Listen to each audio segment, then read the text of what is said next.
এ কোরআন নাজিল হওয়ার আগে হেদায়েতের পথ রাসূল নিজেও জানতেন না।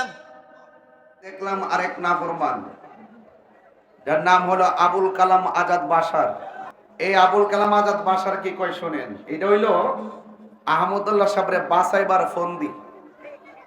দালালি করতে করতে করতে করতে লাস্টে ইমান বেচালাইছে, ইমানই বিক্রি করে ফেলাইছে। কারণ কাদিয়ানীদের পক্ষ থেকে আর টাকা পায় মনে হয়, আমি তদন্ত করতেছি। আবুল কালাম আজাদ বাশার কি বলছে শোনেন। সে বলছে কোরআন নাজিলের পূর্বে হেদায়াতের পথ রাসূল নিজেই জানতেন না। নাউজুবিল্লাহ, জোরে কোন। কি বলছে আপনারা কি শুনবেন নি?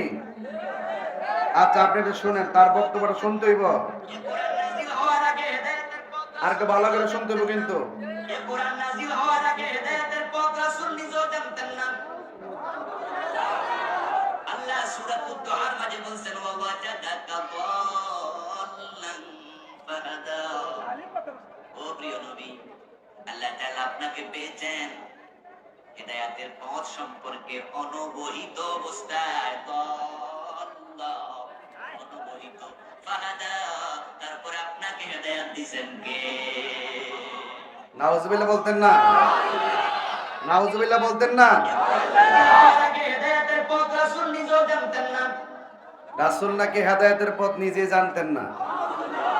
হেদায়েতের পথ কোরআন নাজিলের আগে নাকি রাসূল সাল্লাল্লাহু আলাইহি ওয়াসাল্লাম নিজে হেদায়েতের পথ জানতেন না, এবং হেদায়েতের পথ সম্পর্কে রাসূল অনবহিত। এটা হলো একটা বাটফারি বাংলা ভাষা।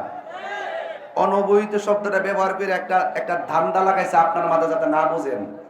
আসলে যেহেতু হেদায়েতের পথ জানতেন না, এর বিপরীত শব্দটি হলো পথভ্রষ্ট। এর অর্থ করছে রাসূল সাল্লাল্লাহু আলাইহি ওয়াসাল্লাম কোরআন নাজিলের পূর্বে পথভ্রষ্ট ছিল, এটারে গুরাইয়া ফেসায় পড়ছে অনবহিত। এখন বলবেন হুজুর একটা মুরব্বিরে হে করেন কি লেগা? যেই ব্যক্তি নবীরে সম্মান দেয় না তাকে তো আমি স্যান্ডেলের ধুলাই মনে করি না। হাত তুলে বলেন ঠিক কিনা বলেন।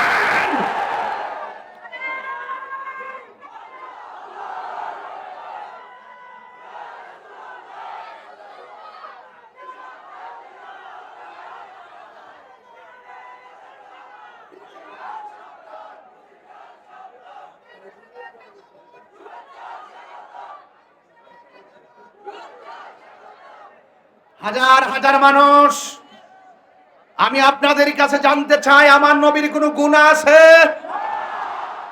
শুধু আমার নবী না, সমস্ত নবীগণ কি গুনাহগার নাকি মাসুম? এই দালাল গুলো হলো মওদুদির দালাল।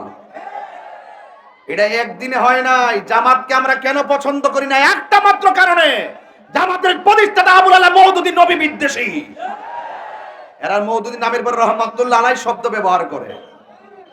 সাবধান বলে দিলাম, মনে রাখবা আগের দিন শেষ, বাবা শাহজালালের বাংলাদেশ। আমরা মুক্তিযুদ্ধের চেতনায় স্বাধীনতার সপক্ষে, রাষ্ট্রের সম্প্রীতি নিয়ে ভাবি, ধর্মের সম্প্রীতি নিয়েও ভাবি। কথা বলেন ঠিক কিনা? এই জন্য দেশটা এই জন্য স্বাধীন হয় নাই। দেশটা স্বাধীন করেছে আমরা, আমাদের বাপ দাদারা যে স্বাধীন করে গেছে। এই ইসলাম যার যেমনি মন চায় এমনি ব্যবহার করতো। হ্যাঁ, বলতে বলতে বলতে বলতে বলতে বলতে নবীর শান যেখানে পায় সেখানে খাটো করে কথা বলে।